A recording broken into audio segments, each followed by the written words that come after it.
Hi YouTube, I've been asked to do a video on life after death.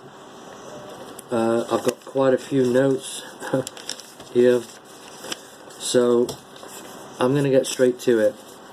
It's a very in-depth topic. I've got my own experiences and I've got my own beliefs. Obviously, beliefs are formulated through experiences. Okay, the after-death state, the immediate state that you go to when you die. You don't go straight to heaven. A lot of people think you go straight to heaven. Let me break it down for you, okay? The first stage of the afterlife is like a dream, but you are conscious that you're in the dream. Like I'm conscious now that I'm making this video.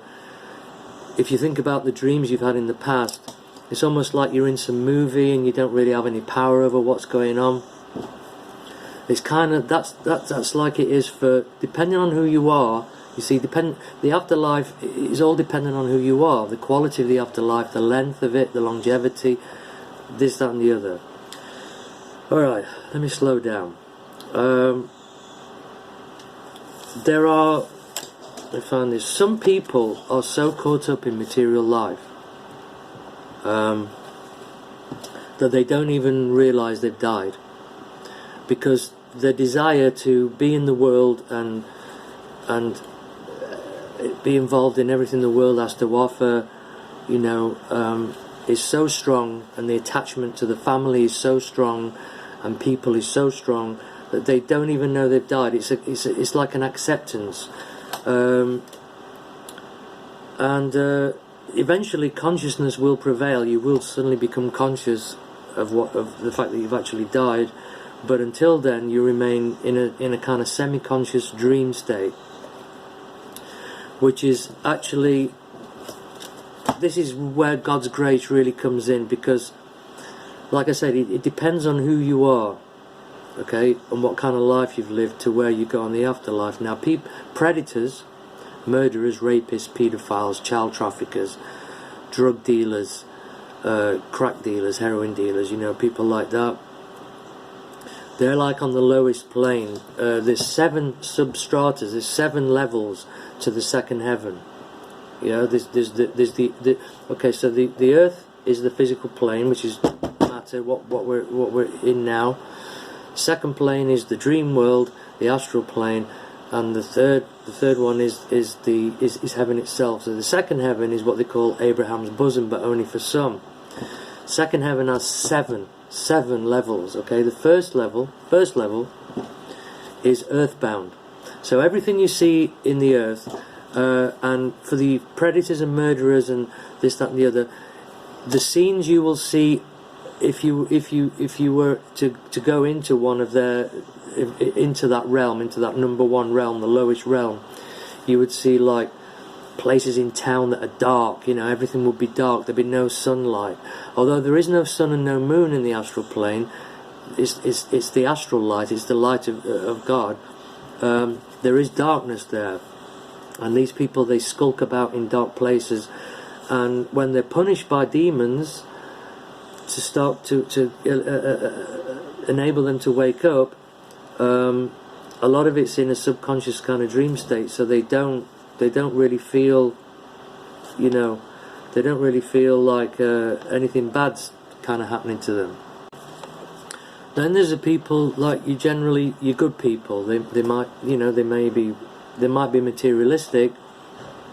I like material things, but they're good people. They're not bad people. And those people, their afterlife experience will be like the most ideal situation that they could imagine being in this life, you know, as they're living now. Good people who don't wish any harm on anybody. They don't necessarily go out the way to do charity work or anything, but they help people when they can. And those people, I think, my belief is Abraham's bosom, which is a place set aside just from heaven, and it gets kind of like heavenly inputs, if you like. So You know, it will be the best situation you could imagine for yourself on this earth. A beautiful house in the country. You'll probably get all of that because it's all mind and emotion. And then, you know, you've got the people who are in between. You've got your sinners, and it's a very individually tailed karmic state, the first afterlife. And then of course you've got the saints. Now, how many of us know any saints? Do you know any saints? I don't know any saints. I can't think of any. So okay.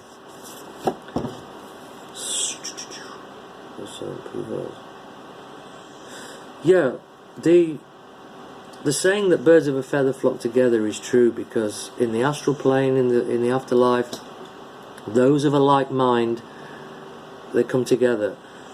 Those of a like mind, those of all evil, they come together. But they are actually there are demons who are in charge of that realm. Now, I don't know whether God's appointed those demons, like for instance, you've got Yamaraj in Hindu mythology. Okay, now Yama is the king of the dead, and Yamaraj, or Yama, has servitors, servants that work for him.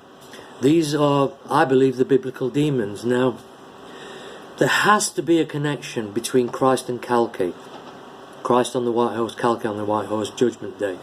Same being. It has to be. But I don't know whether, you know, whether God's appointed these demons to kind of, and believe me, there are some people that will be tortured. You know, your paedophiles and your child rapists, they're going to be hurt.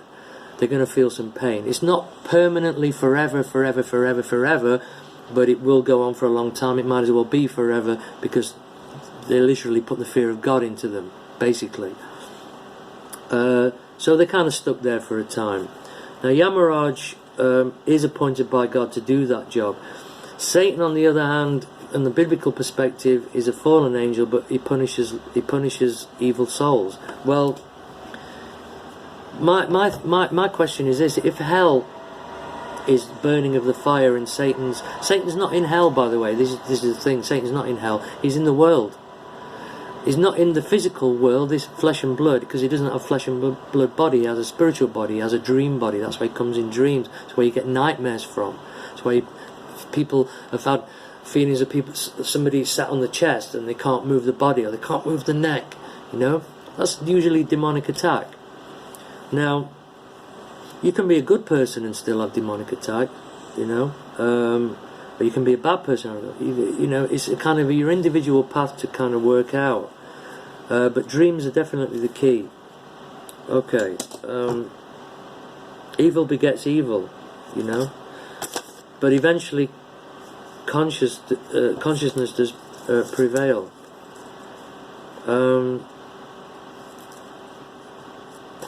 Okay.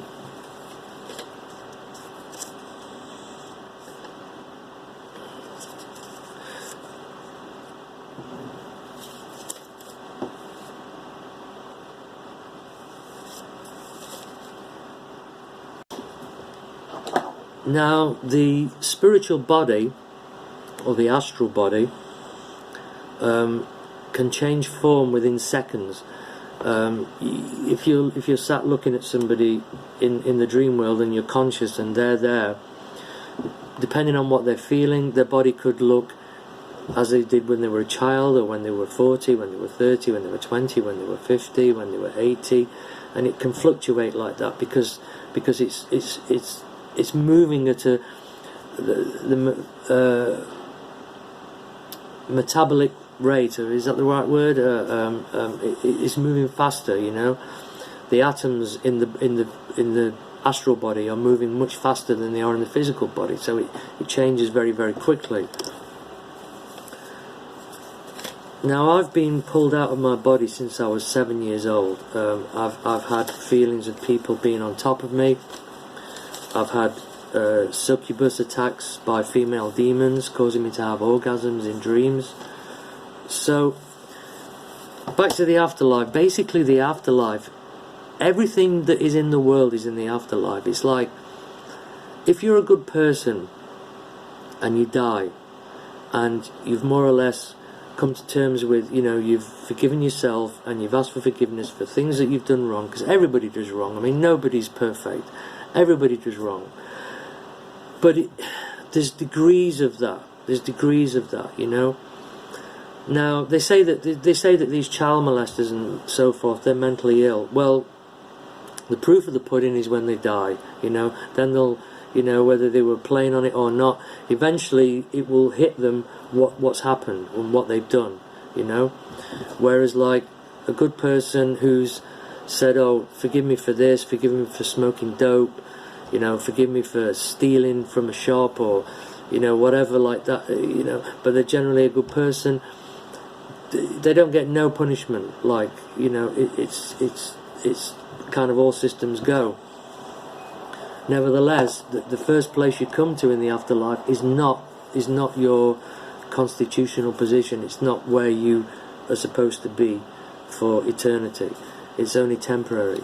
Like this is only temporary. It seems like a long time when you think about 70 years and 10. And apparently people are living longer now. 93. My grandma died at 93. Personally, I don't want to live that old. I really don't. I mean, I feel like I'm tired already, you know. But maybe that's because I opened my third eye up and I've had loads and loads of downloads, and sometimes because I've not been pure, my body's not been pure, I've not been able to handle those downloads.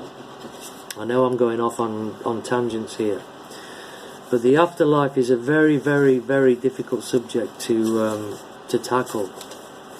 And it is a very personal subject. But like I say, there's 7 levels. And the first level is the earthbound plane. That's the plane, if you believe in the Bible, where Lucifer has been sent and trapped in the 3D prison of time, 3 dimensions, and 4th being time. So, you know, the cube, yeah?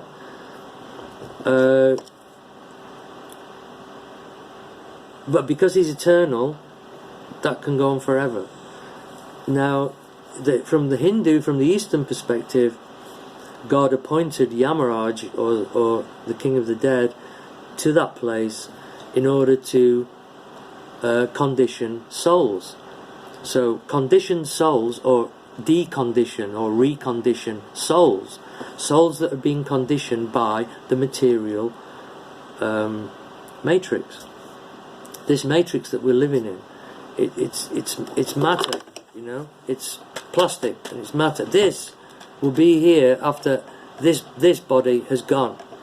That's how crazy, you know. And I think we should think about these things. It's not morbid and it's not scary. And it's like another friend of mine, the friend that asked me to do this video on after death. There was another guy, another friend of mine, and he said, if there's nothing after death, then what's all this about? Meaning, like, why are we sat here all kind of talking, and like, what's all this for then if there's nothing after death? I said, exactly. What's it all about? What's it for? If there's nothing after, then what's it for? So basically, there's 3 heavens. The earth is supposed to be one of the heavens, but we made it into a hell. I'm going to do another video because I'm on 32:53 and I'm not even covered half of it. The second heaven is the astral plane, or the dream world, where Satan is and Shaitan or whatever, Yama, whatever you want to call him, is bound or is staying. And the third one is heaven itself, where you get, you know, this Christ or Krishna or Buddha or whatever, you know, whatever you believe heaven to be. I've got to do another video because this is just crazy. This is just crazy. I'm on 1424. I've not even covered anything, so I'm going to stop. Take care, guys. I hope maybe some information got through. I hope it helped. Thank you.